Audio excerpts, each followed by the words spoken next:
I was very involved in medical politics at the British Columbia Medical Association level and at the Canadian Medical Association level.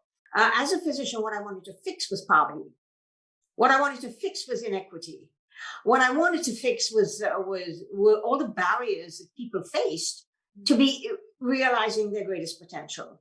And then I got a call in 1992 asking if I would meet at a breakfast. And it was only with Jean Chrétien. And he said, I want to ask you if you'd run. You're an activist. And I said, I guess so. And he said, well, how about getting inside the tent and making a difference rather than pounding on the door from the outside? And so I said, okay, on one condition, that you amend the Canadian Human Rights Act to add sexual orientation as a prohibited ground for discrimination. I can do that. He didn't even hesitate. I don't think there's a low rate of women in politics today. I think there's a low rate of women in federal politics. It's a difference. Provincial politics, municipal politics, you look at the number of female mayors. I think that the reason a lot of women don't want to run federally is because if you want women between childbearing age to run and they have small kids, that is a very real problem.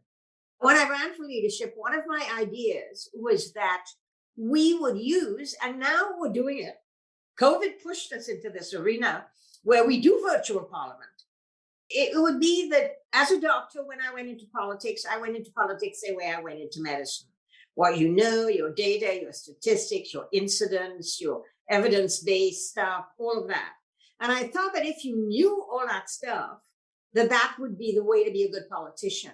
But I think that I realized over the course of time that politics is more than that. They're not always looking at policy, that sometimes there are nuances in politics. Sometimes you have to look at different ways of agreeing with different points of view, finding common ground, and moving forward in that manner.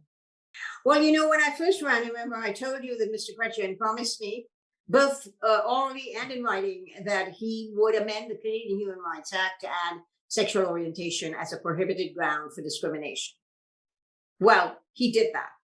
That led to all kinds of other legislation that finally gave the LGBTQ2+ community equal footing with all other Canadians and brought them in compliance with that section in the Charter, Section 15.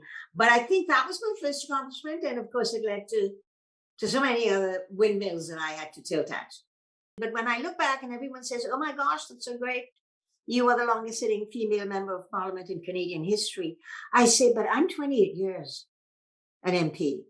The longest sitting male in Canadian history was 42 years, Sir Wilfrid Laurier.